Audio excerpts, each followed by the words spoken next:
Hey everyone! Today we're going to be talking about another book called Maurice, which is by E.M. Forster.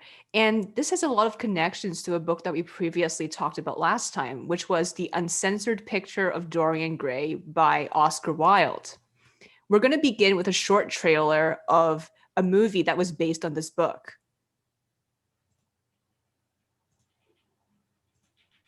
Here it is.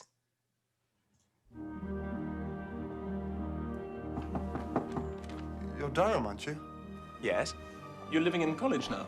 I have seen you, though. Hall, isn't it?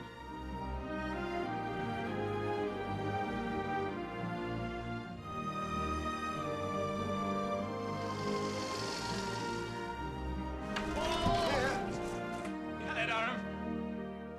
Mother, this is Maurice Hall. Welcome to Pendleton, Mr. Hall.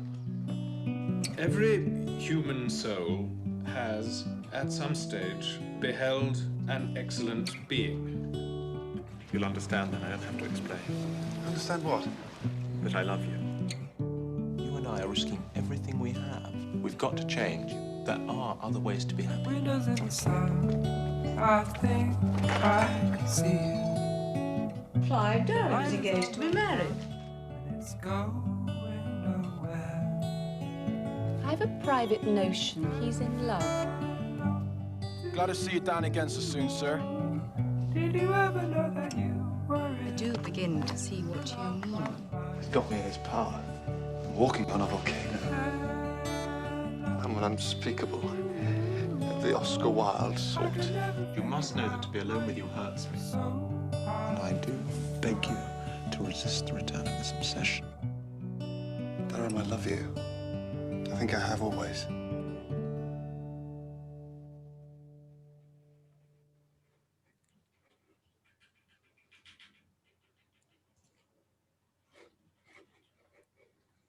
So yes, let's begin with the questions. Yes, definitely. It is such a wonderful story and a wonderful film. I really love the trailer as well. I think it summarizes a lot of the themes and characters that we're going to be exploring, especially that line I heard about Oscar Wilde. Exactly. Yes, we are going to talk in more detail about all of that. Mm-hmm. So first of all, what can you tell us about the plot of the book? The book is about a young gentleman from the English middle class named Maurice Hall, who is looking for fulfillment and for love. He finds it during his studies at Cambridge in the person of Clive Durham. Clive is the one who introduces him to classical writings that were censored during their classes, such as Plato's Symposium, and to all these ideas and this bold philosophy about platonic love and homosexuality. But for all his intellect and apparent rebelliousness, Clive is the one who, after beautiful years of relationship, turns out to be the one who succumbs to social pressure eventually, and he marries a woman. And he calls himself cured of homosexuality, and he breaks up with Maurice. This leaves Maurice heartbroken, and it throws him into depression, and he ranges between passivity and rage. He even contemplates suicide, and then decides instead to try to treat his affliction through interventions of hypnosis, which is one of the common treatments at the time. But this goes poorly as expected. And instead he goes to visit Clive and his wife. He still has this sort of ill desire to be around Clive, even though it still hurts him so much. But doing this, he meets one of his servants, the gamekeeper Alex Scudder, who is a voluble young man of the working class, and the two gradually fall in love. And what is fantastic about this story is that it has a happy ending. And this is one of the things that that is really important about it. It was very rare at the time to have this kind of homosexual love story with a happy ending. Mm-hmm. Even today, a lot of people complain that there's too many tragic homosexual love stories. You know, the implication being that if you are queer, you can't find everlasting happiness. Well, I wouldn't say most, but a lot of mainstream heterosexual love stories have a happy ending. That is true. That is true. And in 1913, when the book was written, this was true all the more. It would have been unheard of. So it is very groundbreaking in that respect. Definitely, definitely, yes. So how does it differ from style from the Picture of Dorian Gray that we discussed last time? Apart from the subject matter that coincides in certain ways, they're extremely different, even though they are written only 23 years apart. But a lot of things had changed. So Morris is more of a slice of life. It doesn't have the embellished narrative, the philosophy and symbolism and mysticism that Dorian Gray has, because as we remember, Oscar Wilde writes in the literary current of aestheticism, which require this embellished narratives, while Forster does not. He approaches a very realistic style. So his novel is in a way simpler and at the same time more focused on psychology and on characters and social behaviors. So as well, we definitely do not have the darkness of Dorian Gray and not the negative human nature portrayed there either. Maurice is an innocent and sweet love story, but it has more psychological commentaries and it is more explicit exactly because of it. And of course, the happy ending is the element that makes the greatest difference. Definitely. And I would say that it's more explicitly homosexual because, they're actually in a relationship and one of them actually ends up with another man, right? At the end, the happy ending. Exactly, and Morris's sexuality is explained in great detail because it is a Bildungsroman. It begins when Morris is 14 and it ends when he eventually finds his, we can assume, everlasting love. So it spans a few years and it says in great detail how he was perceiving his homosexuality when he was at puberty, how he was perceiving it when he went to university and met Clive, and how he influenced his views on it. And then during his time of depression, like we've discussed before, he begins to have a sort of a feeling of guilt, which he had not had before, and then this is to change again once he really finds love and sees that he doesn't need to change, that he can still be happy. So it has a very wide range of emotions, and they are so in-depth explained compared to Oscar Wilde, whose Picture of Dorian Gray is more focused on plot and has that mysticism of it all. And Dorian himself wasn't explicitly homosexual. Oh yes, definitely. The only character was the painter Basil Hallward. Dorian himself wasn't really. Exactly. And it was never reciprocated because it was only the painter who was homosexual and had feelings for Dorian. But Dorian, I don't think he ever realized that, right? Yes, I don't think so. Or at least he did not reciprocate. And also their takes, their views on how a relationship should be between men were very different. But the book does not elaborate so much upon it.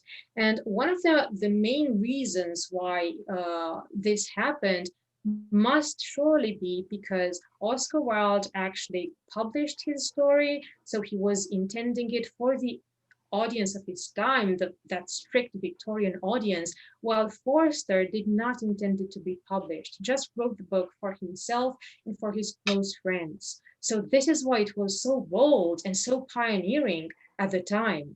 Maybe he had written it in order to publish it then in 1914 when he finished it, maybe it would have looked different. Maybe it would have been much censored.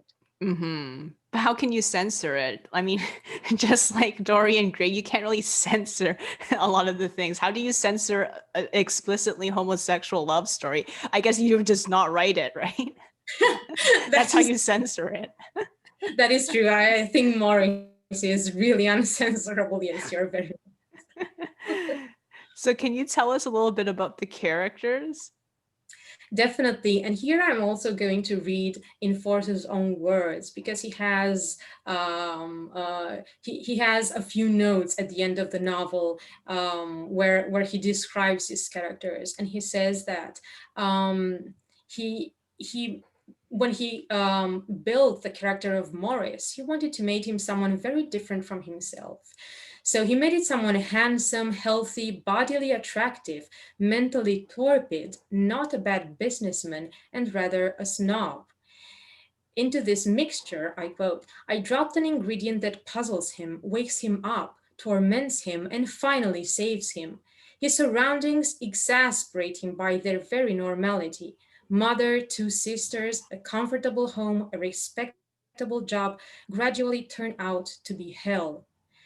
So this is Maurice. He is repeatedly called in the novel as a mentally torpid, or rather slow-minded young man. He's not stupid, but he is a bit oblivious to his own feelings and to his own opinions. So it takes him a while to figure things out. This is why he knew that there was something different about him than the world told him that he should be, even as he was a teenager. But it is not until his university years that he actually figures out that he is gay. So it takes him that long to really name it. And it was Clive who opens his eyes. Mm-hmm. Can you tell us more about Clive?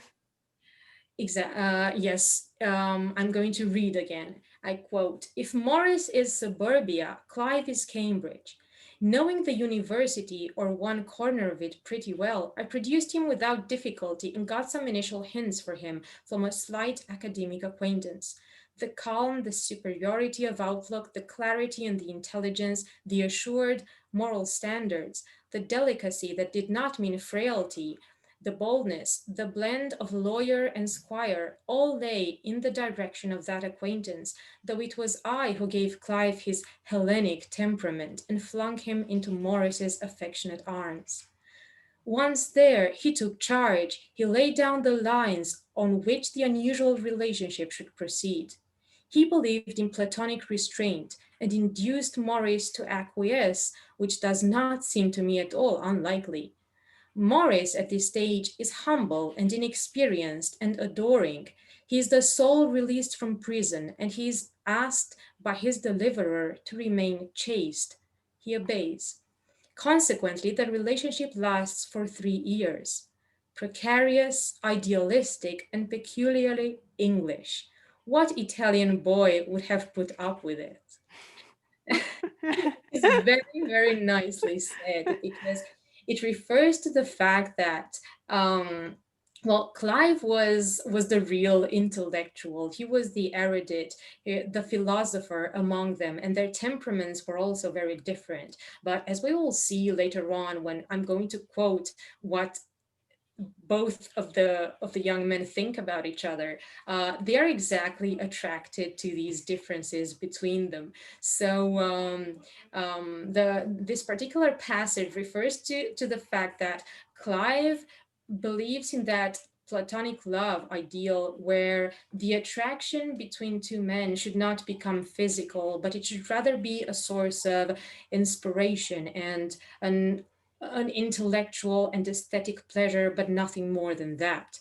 And even though Maurice would be quite eager to be more physical, it is Clive who really sets the pace and who says, no, we will not go there. One does not do that. So what basically their relationship looks like during those 3 years is that they know that they have someone who is there for them, someone who loves them, someone they can talk to. So they are best friends, but they know in their hearts that they are loved. And this is it. This is that they go no further than this. There is one scene where they kiss, but afterwards it is just this.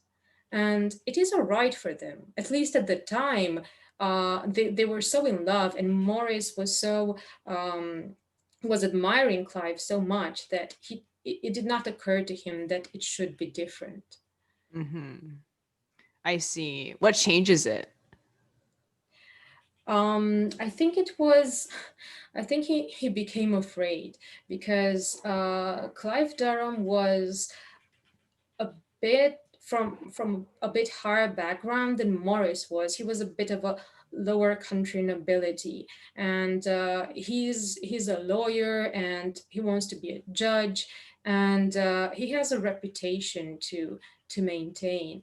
And gradually, as time passes, he he succumbs to this pressure. He's told by his family that he has to marry. He realizes that he needs he needs votes from the community that he lives in, and he wants to have a good reputation. So yes, he decides to marry, and this is why they have to break up. And Mm-hmm. it is Clive that breaks up with Maurice, of course. Mm-hmm. That makes sense. Yeah, so this is also a story about social class, not only about, homosexuality and Hellenism. Yeah. Yes, exactly, very much. Because even though Clive and Maurice both come from, well, they're middle class gentlemen, we have the third character who is Alex Scudder, who is very, very different from Clive. They are opposites in so many respects. And Maurice, who is a bit of a snob, does not. Well, you would not have imagined that he would end up with a servant, because the things that he admired in Clive were exactly his intellectual nature, and the wonderful things that they could talk about together. This is one of the main components. But when he meets the gamekeeper, Alex Scudder, yes, he does find him attractive, but there are some dissensions between them. But those things that, well, mostly because Maurice is snobbish and does not treat him very well, because as it says repeatedly in the novel, gentlemen were supposed to be arrogant to servants, and everyone was, servants. On the one hand, of course, they were annoyed with this, but there was this notion that if this gentleman is arrogant, it means that he is he will go very well in life, so there was a bit of an admiration. This is how society wanted to portray the social class differences. But then Alex Cutter is very different. Mm-hmm. He does not want to be seen as inferior in any way to Maurice or to his master Clive or to anyone else, and he says it repeatedly. And they do have a few dissensions, and we're going to get a bit more into that with quotes as well. Mm-hmm. So yes, in total, the themes are love, social norms, morality, Hellenism, and homosexuality and social class. Does the theme of Hellenism affect Alex and Maurice? I know, of course, it affects Clive and Maurice because when it's Clive's ideal, but does Maurice also take up the ideal after he breaks up with Clive? Well, not really. Clive is Hellenism through and through, and it is he that introduces Maurice to Plato and to this ideal view on homosexuality, whereas Maurice's approach is more natural, maybe more, well, more physical, I think. And Alec is very much the opposite, whereas Clive and Maurice are, well, virgins. That they are so inexperienced. Alec is really not so. He's also bisexual, and this is interesting because, well, even though, well, someone like Dorian Gray was apparently bisexual, or Lord Henry Wotton, perhaps, in that book as well, bisexuality, I think it was even more misunderstood than homosexuality because at the time I don't think it was really taken seriously as an actual sexuality. It was Mm-hmm. just seen as people who want to try different things, right? Mm-hmm. But even this is really nicely explained in Alec's own words, because Maurice is the one who does not understand, but um, Alec actually brags at one point when they are sort of teasing, a bit arguing with each other, and he says that of course, I like women. It is natural to like women. I could get married tomorrow if I want to. And Maurice does not understand how this happens. Like, how can someone like both men and women? It's really puzzling to him.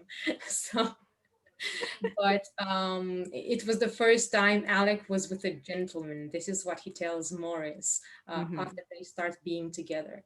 And this difference in social class comes up once more when they have this conversation. Because also during the time of Oscar Wilde, and this is something that still happens 23 years later, homosexuality was sort of viewed as a vice of the upper classes who are just bored and who wanted to try new sensations. And I guess that the picture of Dorian Gray does not really help to change this mentality, right?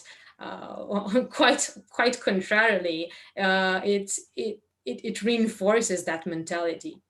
Well, Maurice does the opposite, because here it is definitely not a vice. It is such an innocent love. It is not materialized, not even through kisses, you know. So it is as pure as it can be. It is not uh, described as lust. In the well, with Clive, I mean, his relationship with Clive, and then it naturally develops into a normal relationship when he meets Alec.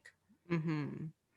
I see. So it seems like Clive is the one who is kind of using the Hellenistic model to model his own actions and maybe control himself in a way. Oh yes, yes, definitely. I think that it was in fact his own well, his own restraints. He's the kind of person who, on the one hand, he could look into his own soul really well, and he was the one who knew that he was gay all along. He never Mm-hmm. had any doubts about it. But also, it is also he who is more, or in whom social pressure is more deeply rooted. So Mm-hmm. maybe this is the why he constructed this Hellenistic ideal, or rather, this is why the ideal found echo in him and not really in Maurice. That makes sense. Yeah. So And how is this? Oh, sorry. I think that he has this pride of his social class, and he would think that putting it into practice is something for the lower classes and maybe for the Mm, upper classes, but not for an intellectual. that makes sense. And maybe he also knew all along that his relationship wouldn't last very long, so he doesn't want to be too attached. So this is why he uses this Hellenism as a model. Yes, yes, that is very true. Yes. Yes. So how has the book influenced your characters, styles, and plots? Because I noticed that how Clive sees, the Hellenistic model is kind of similar to how Yngvar kind of sees Aidan, even though Yngvar is not really that exposed to classical literature, at least not until he meets Aidan. That is true. And as this kind of ideal fits Clive's personality very well, it definitely fits Ingvar's in the same way. And I think that it fits their temper. So if Clive is anything like Ingvar, and well, he's much warmer than Ingvar to begin with. But if their tempers are anything similar, then I guess for Clive it was the same as it is with my character, because well, Ingvar doesn't really like to be open about his feelings and physically close to people. He Mm-hmm. generally has some restraints, which I'm sure come from his upbringing, in a similar way to Clive's, because maybe Yngvar was not so much interested in social pressure or so much affected by it, but he was definitely affected by the way he was raised. And of course, the societies are very different, but well, due to these factors, Ingvar would very much prefer to have this kind of idealistic respect and inspiration, and just talk about intellectual things with someone, and to know that that person is there, but not to feel the pressure of having to interact with them on a really physical and emotional level, because this really makes him very insecure, whenever he realizes that now I have to do something, now I have to say something. So he would rather just not go there. I see. Yeah. Do you think Clive doesn't have the same complex though? Like, I don't really feel that Clive necessarily wants to use Hellenism because he doesn't know what to say, right? Like, I think he's more talkative than Yngvar is. I think he's more okay with being closer to people. It might just be because of the societal thing for Clive, and also the expectation to get married and not become too involved in a homosexual relationship before that. Yes, that is true. Yes, definitely. Clive does not have the same respect, the same restraints. Sorry, faced with interaction with people. Yes, definitely. No, he is emotionally. He is very open, Clive, because it is he who first tells Maurice that he loves him. Ingvar would never take the initiative, and I don't really imagine him saying "I love you" to someone. How does Yngvar find his own relationship in the past with Eyolf? Because Eyolf is not someone you would really talk about intellectual things to, except for maybe like the herbs and stuff. But does that count as intellectual? Because it's not really philosophy. Yeah, I think, well, in this context of Forster, Eyolf is more of an Alex Scudder than he is a Clive, definitely, because he is from the lower classes. But unlike Alec, who really embraces his working class empowerment, Eyolf sort of wants to pretend he's upper class. So but yes, in manners, Eyolf is not as well chiseled, as Clive is with manners and with but at the same time there is something intellectual in his philosophy, because Eyolf has this really outstanding philosophy about love, about connections with other people, and he builds this personality. And this is what Ingvar likes about him. Even though they do not resonate in that respect, he can appreciate. So he is a philosopher, if we think about it, not in the same way as Clive, and not in the intellectual way. I see. And Do he's you, witty as well. that's true, yes.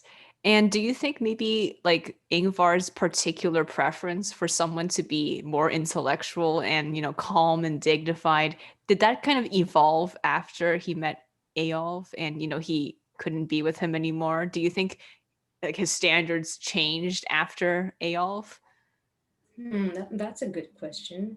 Um, well, I think that Eyolf is the odd one out. In fact, I mean, I think that Ingvar always had this ideal, but were it not for Eyolf, who was so different and so and for whom interactions with other people came so natural, Ingvar would not have discovered that he could actually have a relationship. He would have stayed a Clive all his life.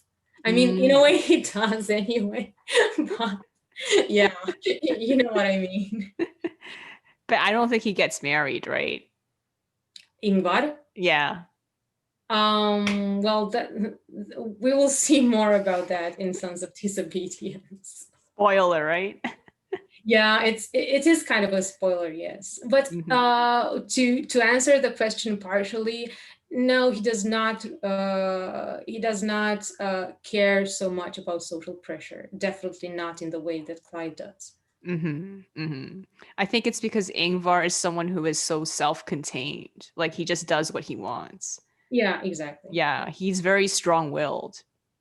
Yes, yes, yes, he is. He is more like, he's more in the way that Clive seemed to be at first when he opens Maurice's eyes. Because then he really seems bold and he seems not to care about what people think. And he, in a way, he changes radically, at least in Maurice's eyes, and in the eyes of the reader, he changes radically. There was something in him always that led him down this path. I think But it's because sorry, yes. oh, sorry. Yeah. Okay. Yeah, your voice got muffled for some reason. So I was yeah. I think it was like a lag or something. But yeah, go ahead. But for Maurice, it really comes as a terrible blow because he had not expected it to end, and he had not expected Clive to break up with him.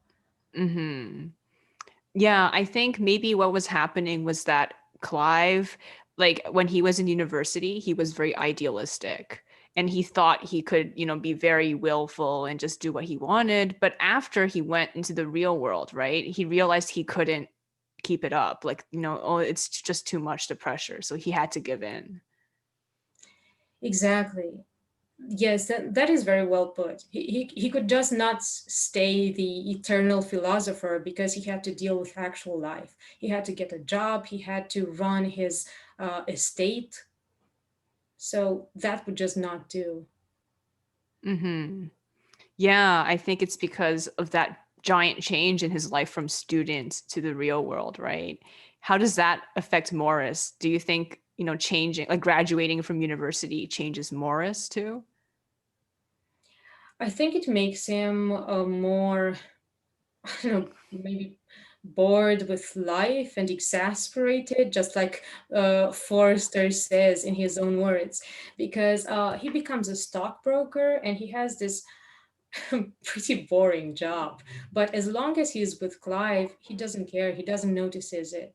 But once Clive breaks up with him, everything really becomes hell. So it becomes terrible to just get up day after day and go to work and not feel lonely. He was feeling extremely, extremely lonely, as we will see when I'll share the quotes with you. And that's when he sinks into depression, right? Yes, exactly. Yeah, it is precisely that moment. So Morris was written in 1913 and was only published in 1971, right after Forster's death. How does he explain his decision not to publish it during his life? I will answer with another quote in E.M. Forster's own words. And it is exactly the fact that it is a happy love story. And I quote, "Happiness is its keynote, Morris's keynote.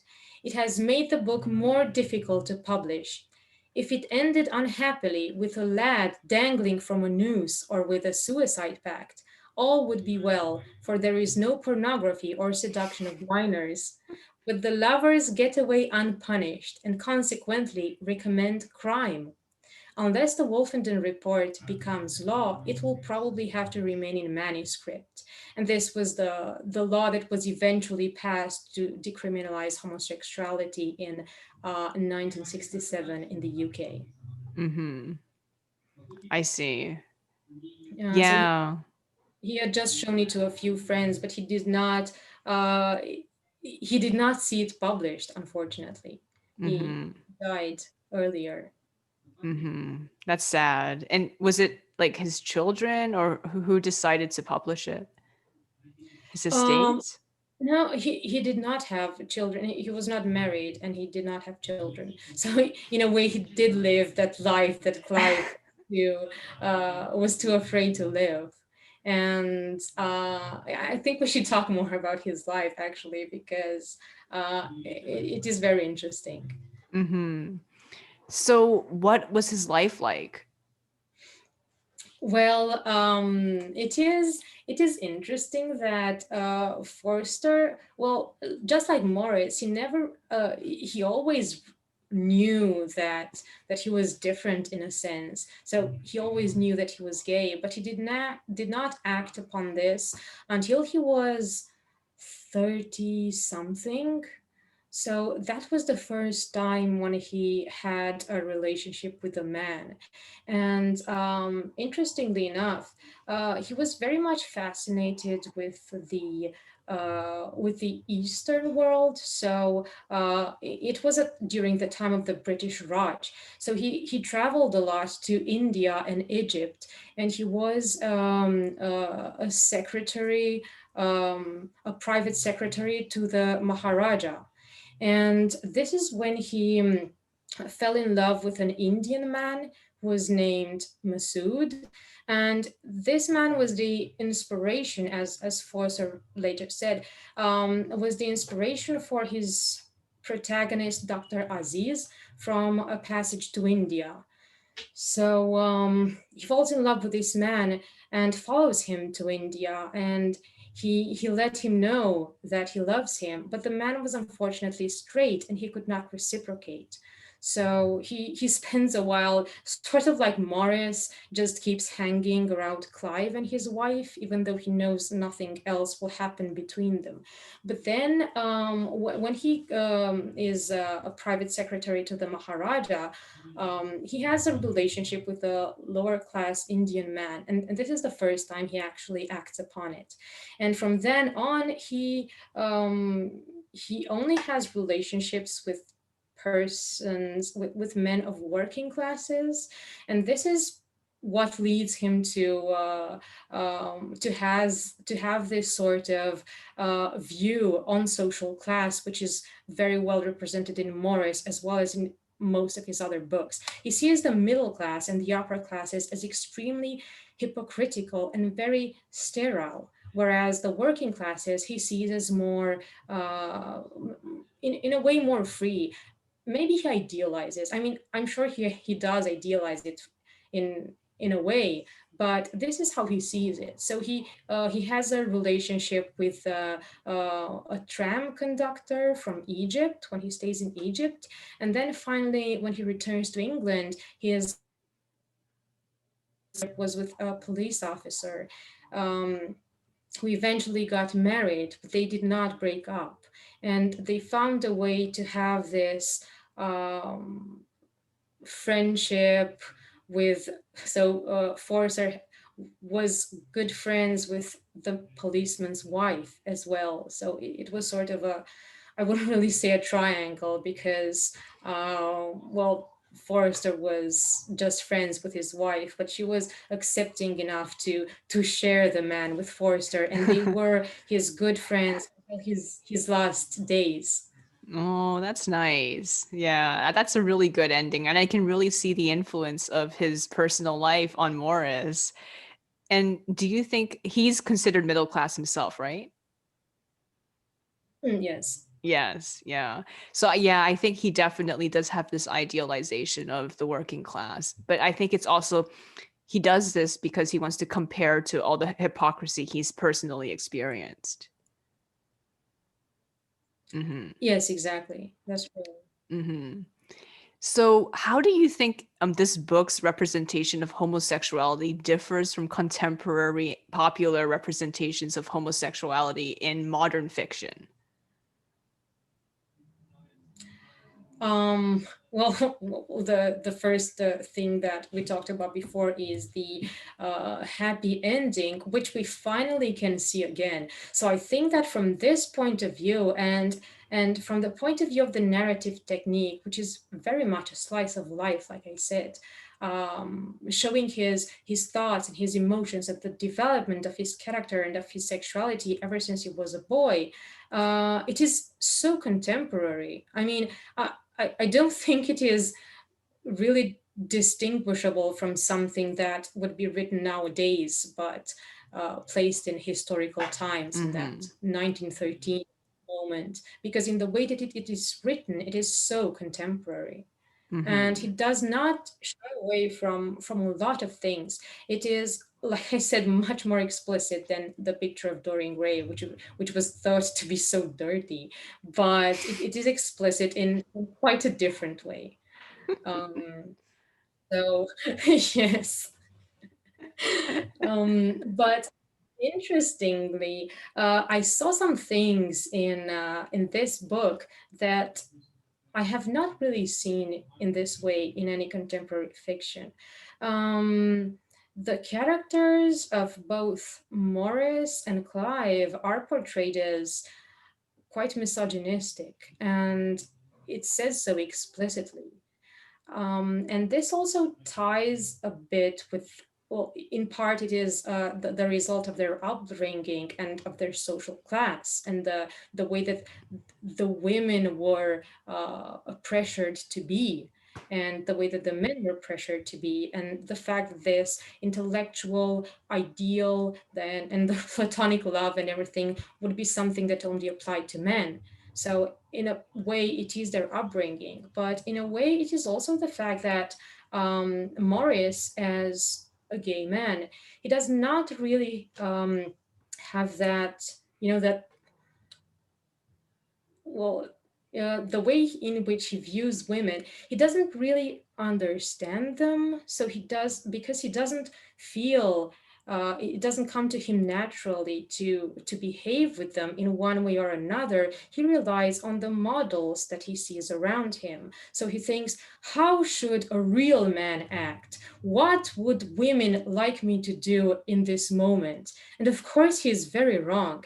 And there is an interesting scene that I'm going to read about, where he is with a young woman. It is during one of those moments when he wants to, well, he wants to try to sort of to test himself to see if he's really gay or not, because this is before it really. Before he starts being with Clive, and it says,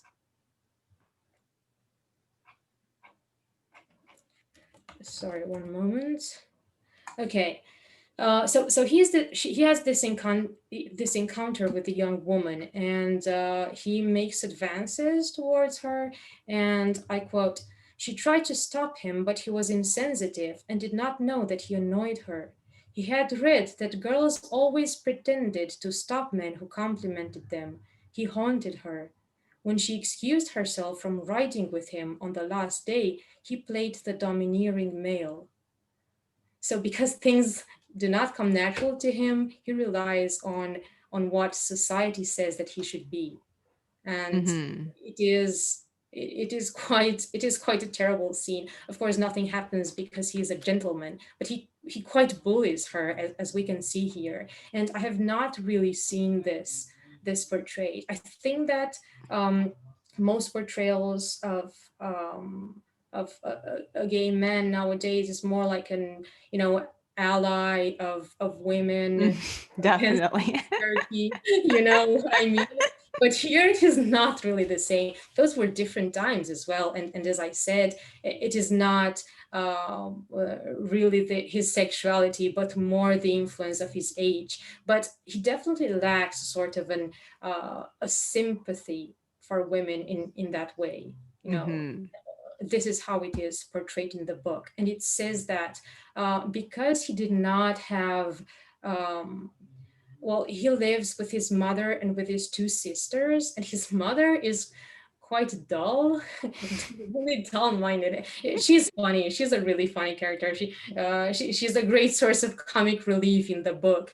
But it says at one point that he did not find women interesting at all, that because his mother and sisters were always there, he sort of took them for granted, and either them or the furniture, it was all the same to him, He doesn't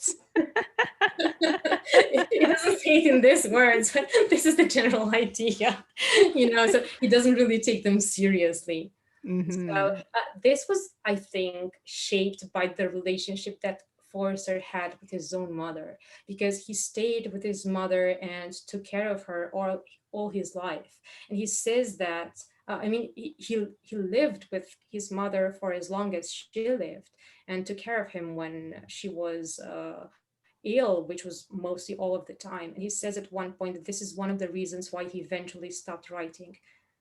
So he Mm-hmm. sort of blames the home situation for his inspiration running out. So maybe this was already in 1913, reflecting upon the way he portrays his the relationships of his characters with their own families, because both Clive and and Maurice have a mother and two sisters. Oh, yeah, it is very autobiographical in that I think respect. so. I think so. Yes.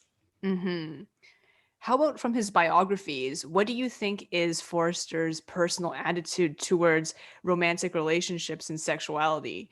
And how does it compare to that of the three characters of Maurice? Since we talked about how his personal life, really deeply influenced the fact that Maurice had a happy ending, as well as the fact that he just so happened to also have two sisters, just like Maurice.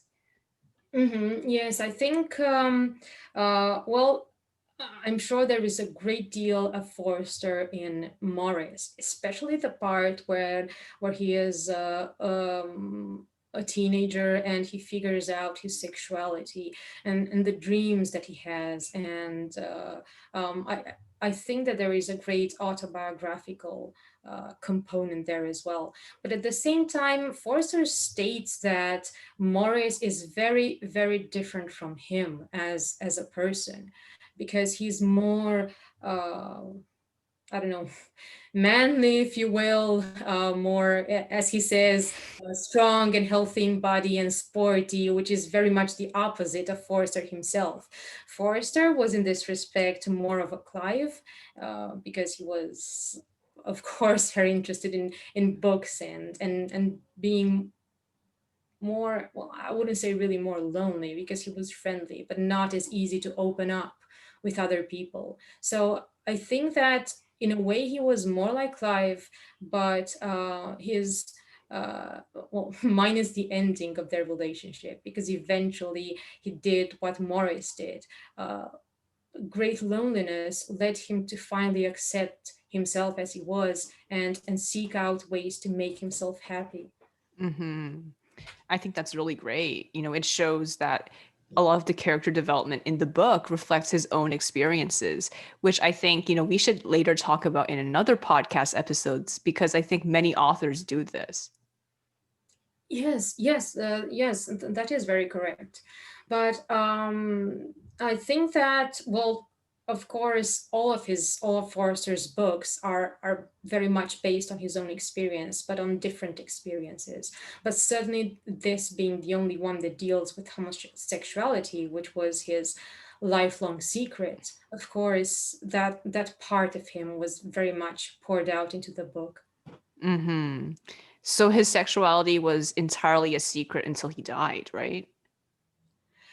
Yes, only his friends knew, only his close friends. And well, he was friends with a lot of writers, including Virginia Woolf, who was also LGBTQ. So this is really sweet. And she was one of the people who read Maurice. Oh, and did she also come out as like lesbian, or was it censored as well? Well, I don't know much about the life of Virginia Woolf. I just read the letters between her and her lover, which are really, really touching. But of course, well, Mrs. Dalloway is also quite an LGBTQ book, but much more, I wouldn't really say censor, but it is, well, quite toned down compared to Maurice, because um, as we know, Clarissa Dalloway is a lesbian, and she's married to a man, and she keeps coming back to that moment in time in her youth when she kissed a girl, and that was the happiest moment of her life. So definitely there was a lot of Woolf herself placed into this book in a similar way in which Forster poured out his soul when he wrote Maurice. Mm-hmm. So maybe he wasn't as misogynistic as his characters were, because a lot of his friends were not only women, but LGBTQ women. Yes, definitely. Yes, Mm-hmm. I'm sure that this does not reflect in his own life. I mean, so I don't know what it was like when he was younger. Maybe 20-year-old Maurice is 20-year-old Forster in certain respects. We don't really know Mm-hmm. Mm-hmm. because he was more in the closet, so to speak, until 30 something. So I guess when he was in the closet, ironically, he was more misogynistic, maybe to hide the fact that he is homosexual. Maybe this is speculation just from the characters. I don't know anything of the story. Mm-hmm. Yeah. So is there anything else you would want to share about this? And how about the movie? Did you think the movie was a good adaptation of the book?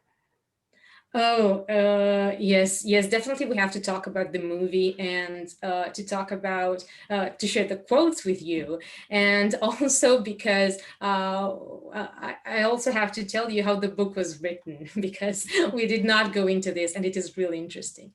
But yes, to answer the question, I really loved the movie, and I think it was really well done. And well, the the director certainly knew what he was doing, and he did a very respectful and close adaptation of the novel. It is basically well.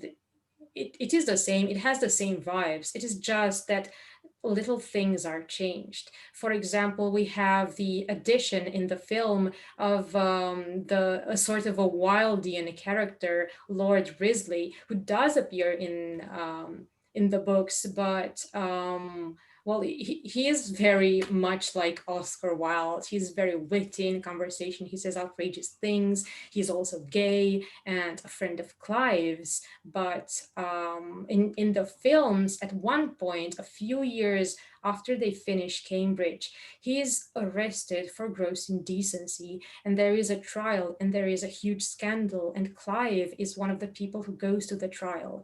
And just like Oscar Wilde, Lord Risley is ostracized, and every one of his friends, because he used to be surrounded by them, every one of his friends forsakes him. And in the film, this is added perhaps to strengthen Clive's motivation to break up with Maurice.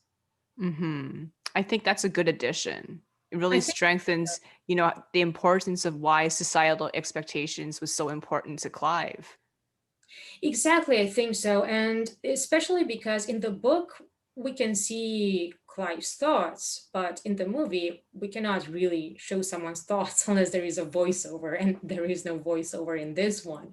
So I think it was a good idea to show something to strengthen his motivations and to get them across to the reader. Mm-hmm.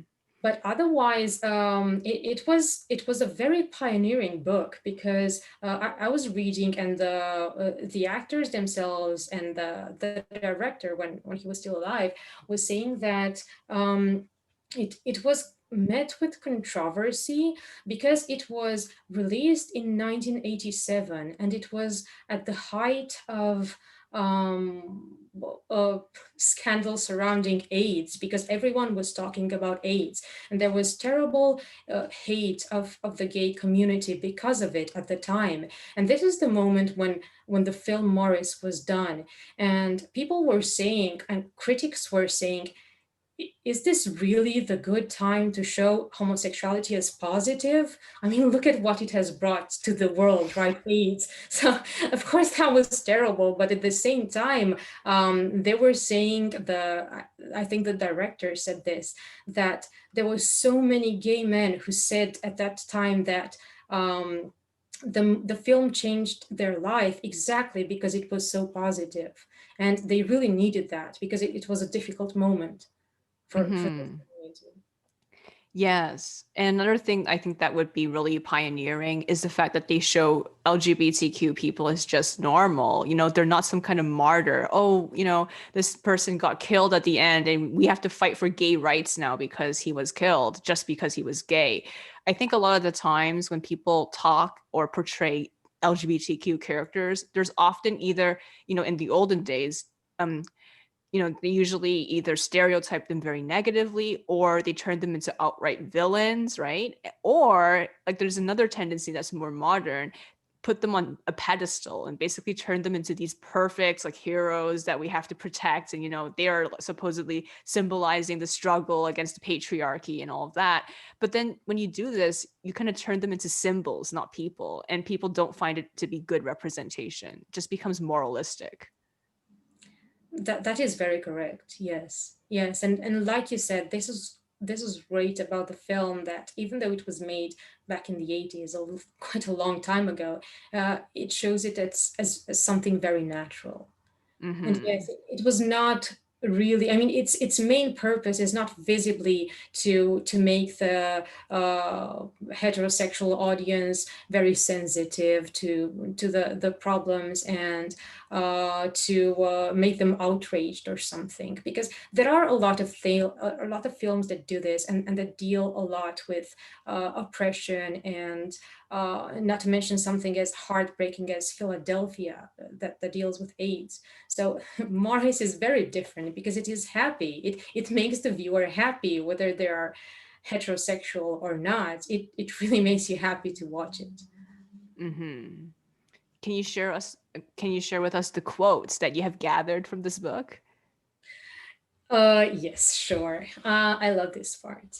Okay, so I selected a few quotes from the beginning of the book and to the end. And as we mentioned before, the book starts when Maurice is 14, and he's at school, and he goes through a bit of a sex education lesson, those sex ed lessons of 1905.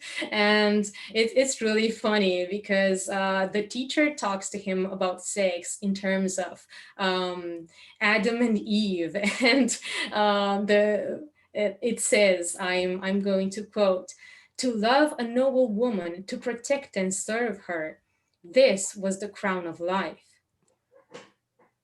And all in God's heaven, all is right with the world, male and female, so wonderful. And to this, Maurice responds, "I think I shall not marry." This was so nice. This was his conclusion to everything. The teacher told him about the crown of life, which is the union between man and woman, and he even draws in the sand, because they are on the seashore, reproductive organs, and explains how this takes place. And this is Maurice's conclusion. It was really nice. It was one of the funniest things in the entire book. And then later on, it explains Maurice's blurry consciousness of early teenage years, not yet having found out that he was gay, as a symbol of fog and darkness. It repeatedly says, quote, "Maurice had fallen asleep in the valley of the shadow." And this was the part in his teenage years when he felt that he was somewhat attracted towards men, but did not really understand what it meant. And one of the biggest symbols in the book is the dream that he had when he was about 14. Quote, "He scarcely saw a face, scarcely heard a voice. That is your friend." And then it was over, having filled him with beauty and taught him tenderness. He could die for such a friend. He would allow such a friend to die for him.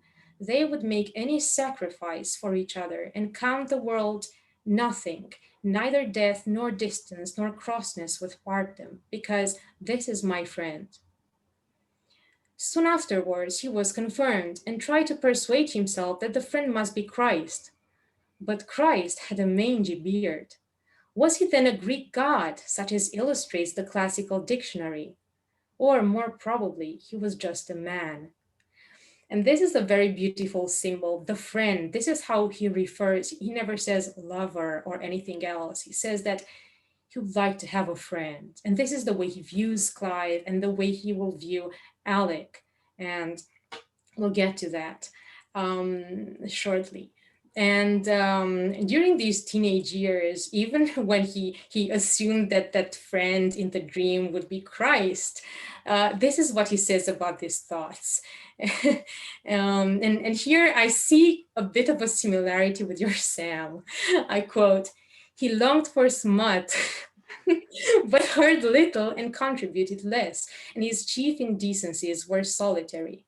Books. The school library was immaculate, but while at his grandfather's, he came across an unexpurgated Marshall and stumbled out in it with burning ears. Thoughts. He had a dirty little collection.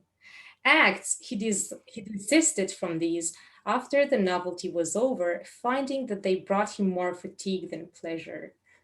Of course, we all understand what kind of acts he means, but this is one of the moments when it is really explicit. We find nothing of the sort in Dorian Gray about dirty thoughts and dirty acts, right?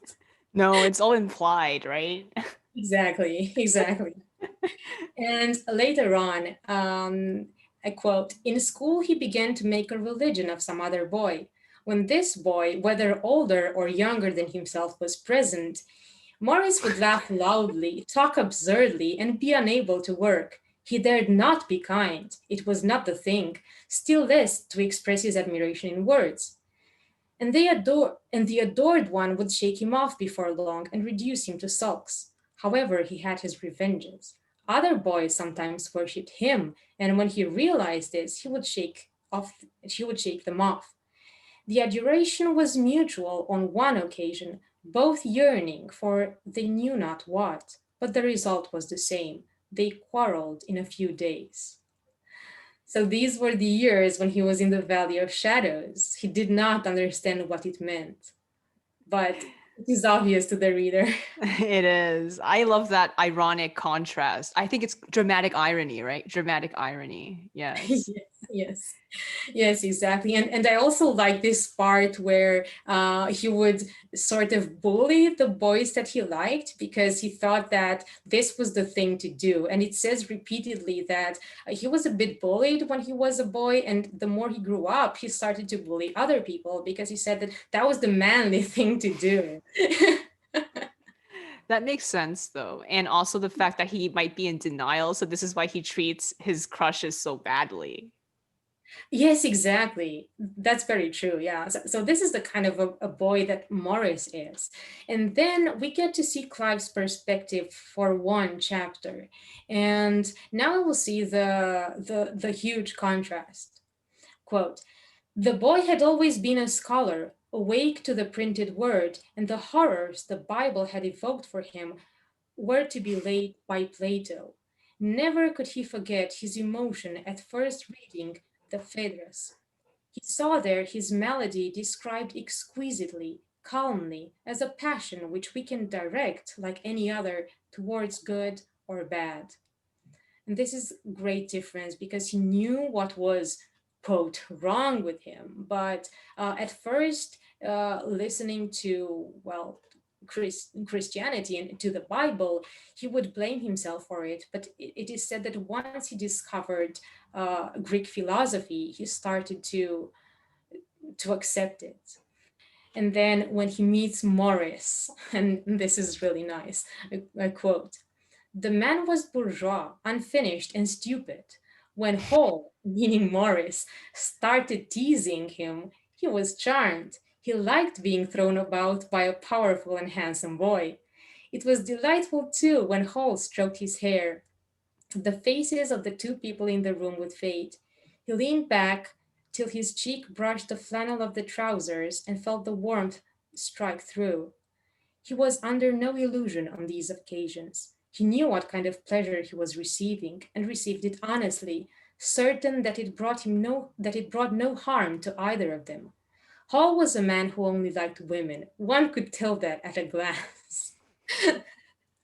So this was his, well, these are his first impressions of Maurice.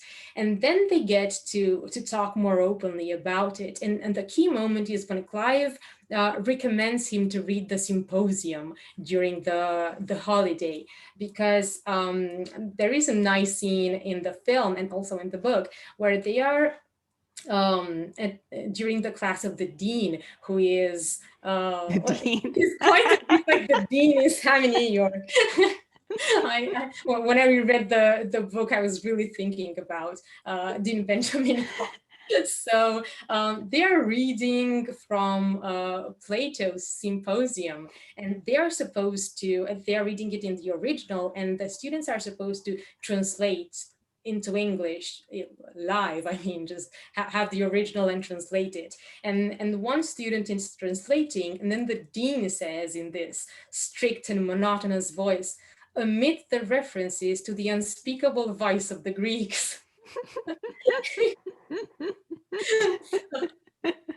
Yeah, so this is how he sees it. And then this is what makes Clive and Maurice to talk about it. And Clive is outraged. It says that we owe so much to Greek antiquity, and to omit this, which was an essential thing, he says, it is to misunderstand Plato completely. And this is the moment when he gives Maurice the symposium to read. And then I'm going to quote the moment that is also in the trailer. Quote, "I knew you read the symposium in the VAC," he said in a low voice. Maurice felt uneasy. "Then you understand without me saying more." "How do you mean?" Maurice is not very perceptive. Again, as you see, he's always like, "How do you mean?" This is his favorite line. Durham could not wait. People were all around them, but with eyes that had gone intensely blue, he whispered, "I love you." Now Maurice's reaction. Maurice was scandalized, horrified. He was shocked to the bottom of his suburban soul and exclaimed, "Oh, rot!" The words, the manner were out of him before he could recall them. "Durham, you're an Englishman. I'm another. Don't talk nonsense. I'm not offended because I know you don't mean it, but it's the only subject absolutely beyond the limit, as you know. It's the worst crime in the calendar, and you must never mention it again. Durham, a rotten notion, really." This is, of course, his first reaction. Really terrible, given that he had a sense of what he was for so many years. He's just, it takes for him a while to sink in that the man that he loved also loved him back. And definitely he makes amends. And another symbolic scene in the book is with a sort of a Peter Pan like scene where one of the lovers climbs up the window of the other. And so Maurice does this with Clive. He climbs up his window one night and kisses him and then goes away, and tells him that he loves him and then goes away. And this is the moment when they start the relationship. And then during the part where he has this depression, what is interesting is that apart from the suicidal thoughts, he also has a bit of violent tendencies. And there is one scene where he harasses a young man. And this is interesting because I've also rarely seen this portrayed. It is not intentional for him to harass him, but he sort of he feels so lonely that he misunderstands the signals of this man. And I'm going to quote a bit because it was interesting, and this was not in the film. So he's staying with Maurice and his family. He is a guest in their house. Quote, "I'm above," panted Maurice, not daring. "In the attic over this room. If you want anything, all night alone, I always am." And this is not the first time he makes this sort of very subtle for our time, but these advances on the young man. And it says, Dickie is the boy, Dickie's impulse was to bolt the door after him, but he dismissed it as unsoldierly. So he's clearly harassed, but the author knows it, but Maurice doesn't. And once he realizes this, the next morning, he's terrified of what he has done, and he thinks, how did I get from that nice and happy person that I was when I was with Clive? How did I get to this? And then, quote, he caught sight of himself in the glass behind the counter. What a solid young citizen he looked, quiet, honorable, prosperous, without vulgarity. On such does England rely. Was it conceivable that on Sunday last he had nearly assaulted a boy? I really like this, the contrast, because this is the darkest part of his life, and it really shows even in this scene that, well, it doesn't really lead to an incident, but it is a moment when he does more soul searching, and this is when he decides to see the hypnotist, and it doesn't work, not at all, with the hypnotist, and then he meets Alec, who, like I said, is very, very different from Clive. But in a sort of a cyclic way, we also have this kind of Peter Pan scene, but it is the other way around. Maurice is the one who is in his room and he is alone, and outside it is raining, and he just he wants to feel the wind and the rain because he's really sad because of Clive and his new wife. And he opens the windows wide, and he just he puts his head out in the rain, and then he goes back. And then he sees that someone was climbing through the wall, and it is Alec. They had already had a few interactions before, but Alec knew about the relationship between him and Clive. Of course, as a servant, you get to see certain things. And he also had his sensibilities, so he was able to figure out. And so he knew that Maurice was gay. And he comes up the window and he says, "Sir, was you calling out for me?" "I know, sir, I know," and touched him. And this is the moment when they, as it says in the book, and it is a nice euphemism that was very much in use at the time, they shared with each other. So they do make love. And there is a great contrast between what Alec, between how Clive was manifesting his emotion and the way that Alec does. And he sends him a letter which is so straightforward, and it is something that Clive would never say. He says, "Dear sir, let me share with you once before leaving old England, if it is not asking too much. I long to talk with one of my arms around you, then place both arms around you and share with you. The above now seems sweeter to me than words can say." He's definitely not as well spoken as Clive is, but he's so much more honest. Definitely. And this is what makes Maurice become really empowered, and he, once realizing that they love each other, he wants to do all sorts of bold things that, again, Clive would never have dared to do. And it gives this empowering speech. He says to Alec, quote, "We have to fight. All the world is against us. I'll come with you. I don't care. I'll see anyone, face anything. If they want to guess, let them. I'm fed up. It is a risk, but so is everything else. And we only live once."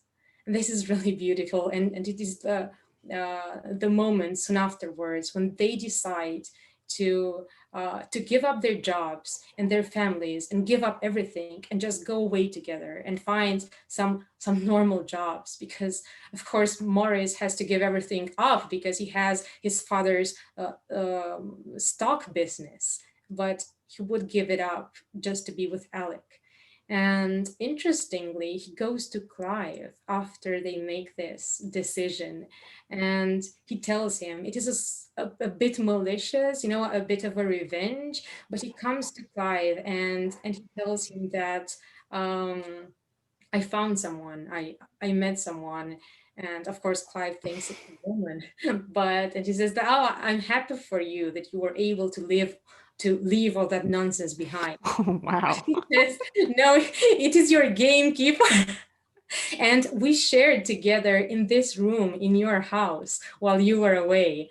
And this is the greatest revenge he could take on Clive, because that is the moment when we feel sorry for Clive, really, because he doesn't really show that he is hurt, but I'm really sure that he is. But he tells him something about Alec, and Maurice says, he gave up everything for me. I don't know if that is platonic of him, but this is what he did. So this is a really nice comparison between Alec and Clive. What is more platonic? The fact that Clive was, just saying, oh, I love you and we are friends and all, but just, everything else comes first, or the sacrifice, the actual sacrifice that Alec does in order to be with Maurice. Yeah, exactly, right? I mean, it just seems like Clive's a talker. Yes. He doesn't actually do anything. He's not really a man of conviction, but he says he is. Yes, that is very true. Maybe he was, maybe he really was in his teenage years, in his youth, but he was sort of defeated by life, by responsibilities, that rebelliousness was snuffed out. Mm-hmm. Yeah, I can see why he doesn't end up with him. Yes, exactly. Yeah, For the better. That's true. It is definitely better. Mm-hmm. And also about Clive, I'm not really sure if I have time to quote a few more things, but it's really nice because also it sheds light on marriages in that time, and especially between someone like Clive and someone like Anne, his wife, who is a very, very naive young woman. A quote: when he arrived in her room after marriage, she did not know what he wanted. Despite an elaborate education, no one had told her about sex. Clive was as considerate as possible, but he scared her terribly and left feeling she hated him. But she did not. She welcomed him on future nights. But it was always without a word. He never saw her naked, nor she him. They ignored the reproductive and the digestive functions. To Clive, the actual deed of sex seemed unimaginative and best veiled in the night. Between men, it is inexcusable. Between man and woman, it may be practiced, since nature and society approve, but never discussed nor vaunted. His ideal of marriage was temperate and graceful, like all of his ideals. Yeah. And it really explains Clive's views on every kind of relationship and on life in general. He's very lukewarm. Yes, exactly. On the one hand, he's very idealistic, but in actual practice, yeah, he is indeed lukewarm. I don't think he's setting himself up for happiness, but then he has all these ideals that just can't be translated into reality sometimes. That is true. So if we have one tragic character in the book, it is certainly Clive. Mm-hmm. In a different way. Yeah. Unfulfilled. Yes, exactly. He is definitely unfulfilled. It is, well, he does have a sort of a happy marriage, but he never gets what he really wanted secretly. He hides himself from himself. Mm-hmm. Exactly. And I think, unfortunately, I mean, compared to him, Maurice is the one who gets to express himself, right? And he ends up with someone who helps him to express himself. But if he had ended up with Clive, maybe that wouldn't have happened. Like, even if Clive did end up with Maurice, they would probably both be suppressed.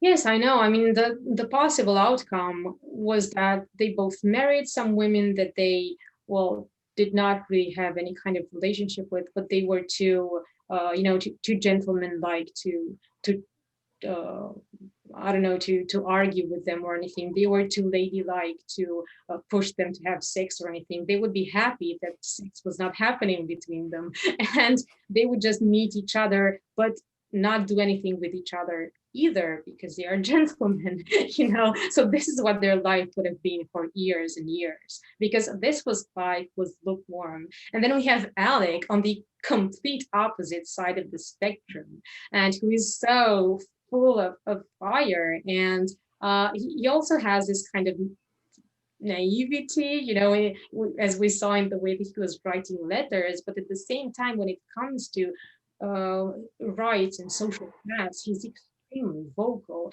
At one point, I promise this is the last quote, he says this to Maurice: "I'm not your servant. I will not be treated as your servant, and I don't care if the world knows it."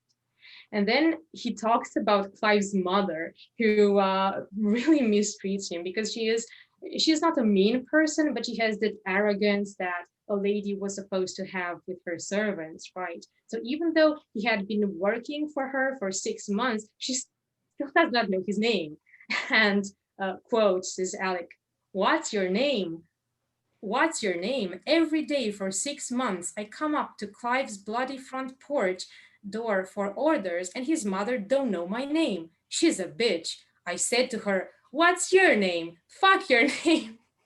I nearly did too. I wish I had to. Maurice, you wouldn't believe how servants get spoken to. It's too shocking for words. So this is the kind of person that Alec is. So different from Clive. Yes, definitely. I think it's a really interesting contrast. Oh, at one point, when you were quoting the part about how he made a religion out of another boy, that sounds like Frankie. Does it? I was reminded of that. I was like, oh yeah, I remember the idea we had like in the AU where he makes a statue out of Sam. Yes, I know. I told you that part reminded of Frankie very much. The one with the smut that he was thinking of, the collection of dirty thoughts, and then the statue. Oh my God. You know what? I think they need an Ardalion in this book. Yeah, I know. This is what the book lacks. There is no Ardalion.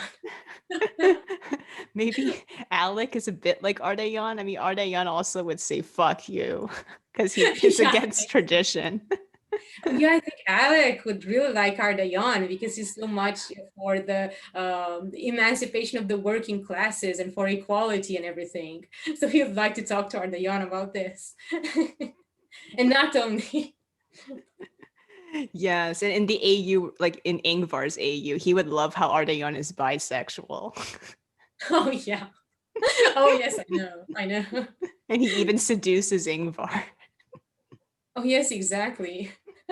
Yeah, that's true. Oh, and this leads me to the last point in the book, in our discussion, which is how the book was conceived, how he got the inspiration, how Forster got the inspiration. And this is quite a lot. I mean, it involves a famous socialist superstar at the time. And because Forster was quite into socialism, and it shows in a lot of his works. And the inspiration for Maurice actually came from a real life experience. Before he had acted upon his attraction towards men, he met the very unconventional socialist philosopher Edward Carpenter, who was so unconventional that he actually lived with his boyfriend. And his boyfriend was a factory worker from Birmingham, and they were living together in a country house, and Forster went to visit them. So the boyfriend, George Merrill, touched Forster's back. And I quote from Forster: "George Merrill touched my backside, gently and just above the buttocks. I believed he touched most people's. The sensation was unusual, and I still remember it, as I remember the position of a long vanished tooth. It was as much psychological as physical. It seems to go straight through the small of my back into my ideas without involving my thoughts." So this is the flaming inspiration he has. And he goes back home and he writes Maurice in one breath. He writes it, and I don't know, in a few months. Wow. So there was like a sexual inspiration to it. Yes, exactly. It was as much physical as it is psychological. It was, in a way, an awakening for him. And he says about Alec when he discusses his characters, Alec is the touch on the back. So this is how he describes him. That is the role that Alec has on Maurice, the one that George Merrill had on him. And if we think about it, they are both working class men, very outspoken. They are. Yeah, that makes sense. And the socialist guy, I was just wondering, like he kind of reminds me of Ardalion. He put these ideas into his head. Oh yes, exactly. Yeah, and he was really adoring him because he had the way of life that Forster himself would a part of him would like to lead, but he would never have the guts. And we will talk about the socialist guy when we talk about Whitman because Oh, he knows him? yeah. Oh Oh, yeah, wow. They're all connected. exactly.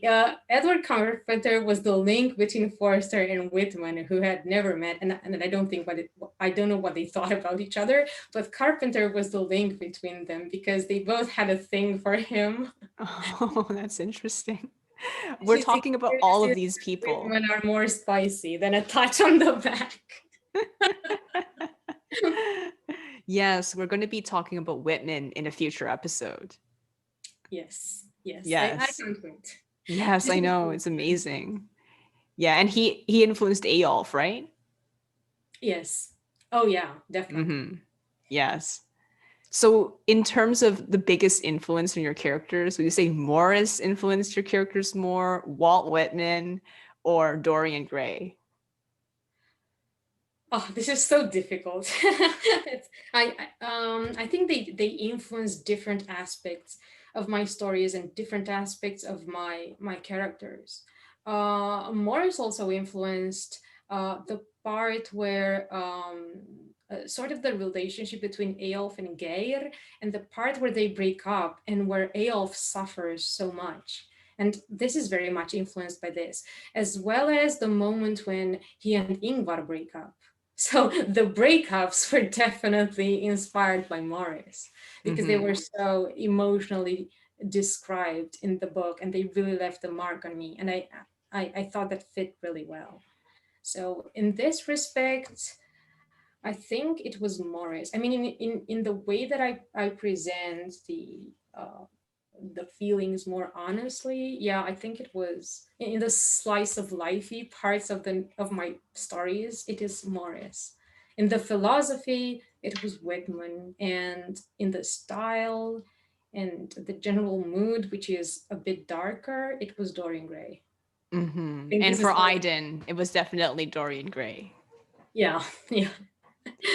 Well, and Morris too, because of the Platonic ideal, which was more Oh yeah. obvious in Morris. Oh yeah, that's true. That's true. Yes. Yes, and we also see a lot of that in Outlaws, in Elisar and Murgu. We see a lot of Oh. Alec in Murgu and I think Clive in Elisar. Okay. Yeah, I see it too. And yeah, I think Elisar, because of his religious background, is also kind of hesitant to make it physical, right? So that's another thing that makes them similar, him and Clive. Yes, exactly. But of course, Clive and Alec would not be a good relationship. They would not work. But Elisar and Murgu do because they are only a bit similar.